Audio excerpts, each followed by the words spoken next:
Ito dahil 1 week ako mawawala. Pakainin muna ng masarap ang mga alagang ligaw na pusa.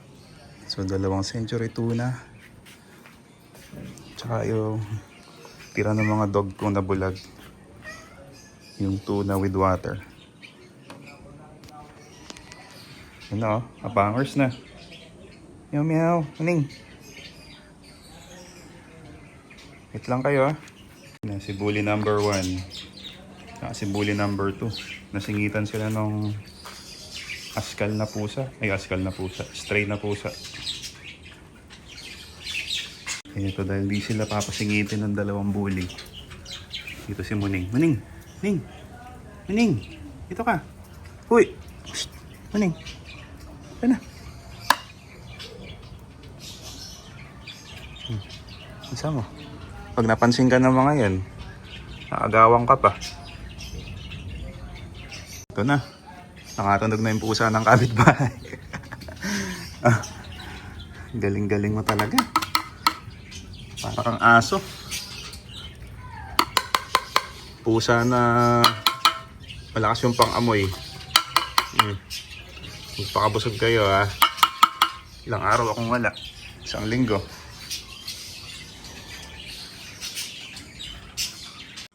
Ito yung mahirap pag-aalis ng matagal. Merong 2 bulag na dog na may iiwan. Pampalubag loob. Busugin muna bago iwan ng 1 linggo. Bye-bye po. Pakabait ka Alis muna si daddy. Chuchu. Ikaw din mamay pa. Dahin mo ako bago ka mamaalam.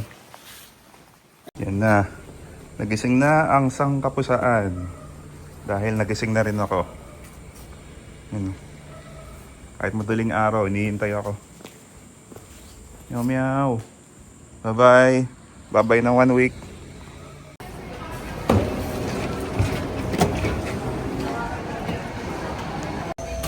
Ito na, first time sasalang sa immigration. So yun na nga, dahil siguro nakita ng immigration officer na wala pang tatak yung passport ko, kaya medyo madami siyang tanong. Chinek yung flight ko papuntang Taiwan kasama yung return flight. Then tinanong kung ilang days mag-i-stay and ano yung purpose ng pagpunta sa Taiwan. So sabi ko 6 days at para sa bakasyon lang. Chinek yung hotel booking, then tinanong kung sino yung kasama ko. And sabi ko family, tapos tinanong ko nasan sila. So sabi ko nasa Terminal 3. Dahil sa Cebu Pac sila nakapag-book. And ako naman sa PAL, kaya sa Terminal 1. At may follow-up question pa doon na bakit daw sila sa Cebu Pac nag-book at ako daw sa PAL. So sabi ko kasi maaga silang nag-book and nakakuha sila ng promo sa Cebu Pac. And ako naman humabol lang. And miles ko sa PAL yung ginamit kong pang-book. At si immigration officer parang di kumbinsido. Kaya tinanong uli yung same question na bakit daw family ko sa Terminal 3 and ako sa Terminal 1. So pareho lang yung sinagot ko kasi yun naman talaga yung reason. Next, hiningian ako ng COE na na-provide ko naman.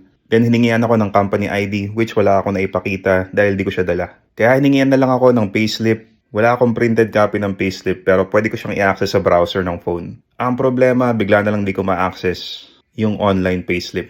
Sa sobrang dami kong failed attempt na i-access yung online payslip, nainip na yata yung immigration officer kaya pinatabi muna ako. Hindi siya password issue kasi suddenly na lang, after literal na almost 100 attempts, bigla na lang ako nakalagin sa online payslip. And after i-browse ng immigration officer yung online payslip, doon niya natin natakan ang passport ko at approved to go to Taiwan para sa aking unang biyahe abroad. Yehey!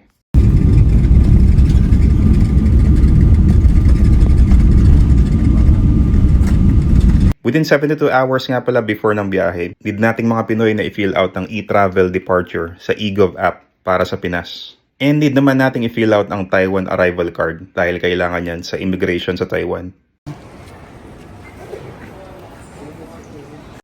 Nadali yung mumurain kong bagay. Ano naman, UP? Ba yan? Nag-Taiwan talaga ako para mag-video okay. Alam mo, hindi ba ako nag-video okay?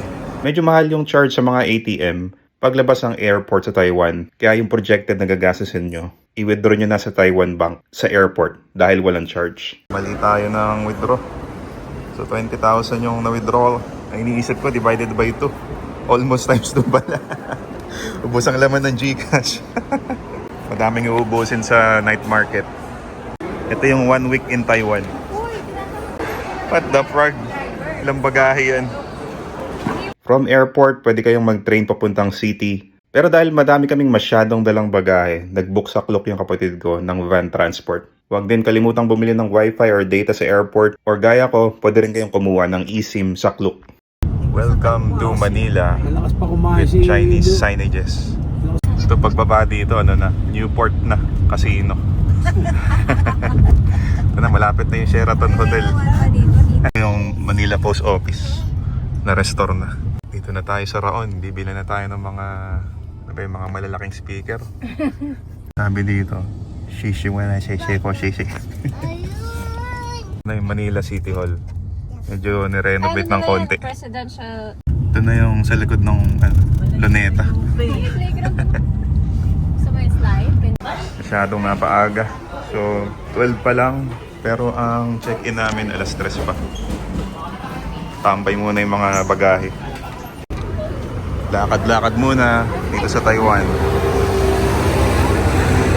Yun, magkaiba kami ng hotel ng family ko, mga kapatid ko. So yun, 2 blocks away lang naman yung hotel namin ng girlfriend ko eh. Kaya okay lang lakarin. Tsaka ang lamig. Baguio temperature ngayon dito sa Taiwan. So 18 to 24 degrees.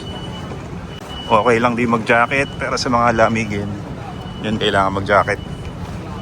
So sayang kung magta-taxi pa kami. 7 minutes na lakad lang naman. Yakang-yakan. Papunta kami ng Taipei 101. Yun. 16 minutes to go. Yun, dahil sobrang agang nagising kanina. Naramdaman ko yung antok. Inantok sa taxi. Ang ganda dito sa Taiwan. Ang linis, saka organized. Mga tao, alam mo nga mga tamang tawiran. Na Taipei 101.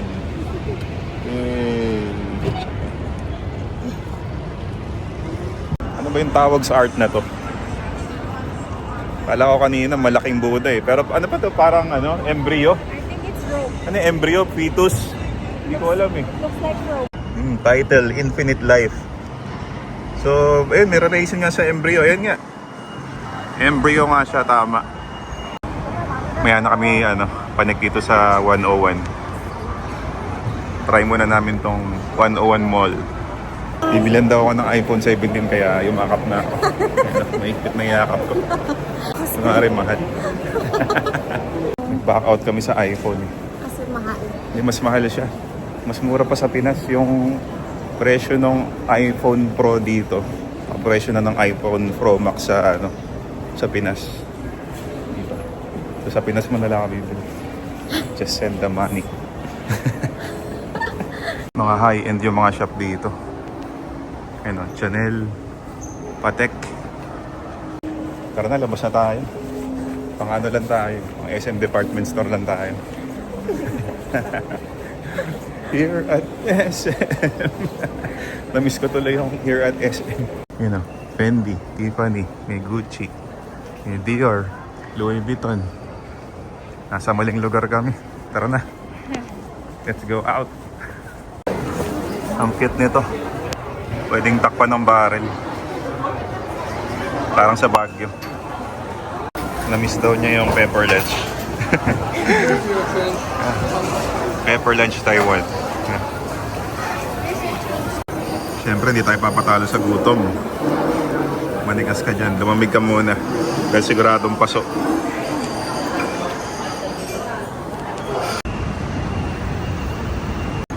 Ilang tiles ng CR yung binasag nila para mabuo itong mga pader na to. New day, new mall. Dito kami ngayon sa, anong pangalan nito? Chin Shui Tang. Ito yung original na bubble tea. Pero ito, branch lang nila dito sa may Taipei. So ito ba yung original na bubble tea? Yes. Tapos may isa pa tayong order, no? Ano yung order natin? Black tea ba? Brown sugar, amber. Isa brown sugar, isang order. Ay, hindi, ito yata yung brown sugar dahil may brown sugar.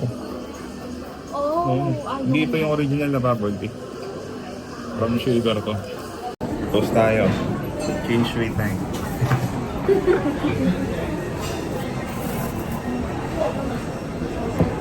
Bakit biglang dami yung tao dito? Saan kaya sila papunta? Tsaka itong mga, yung mga bata na to sa gilid. Parang Diba ilang oras na nandyan ng mga yan? Tingnan natin. Ano kaya hinihintay nila? Yun o. Sa bihis nung lalaki. Demon Slayer na event to. Pero ano kayang event to? Grabe yung pila nila. Kanina pa nag-iintay yan. Ilang oras na. Ganda dito sa may area ng Taipei 101. Ito yung harap niya. Pati sa likod ganito rin eh. Ang dami ng ilaw. This is breezing. Ang lamig. Parang Canada ba? It's so cute. Look like a baby.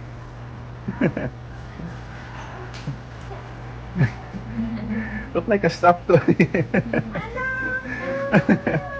Super cute.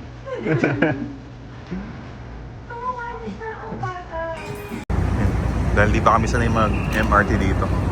Uber muna.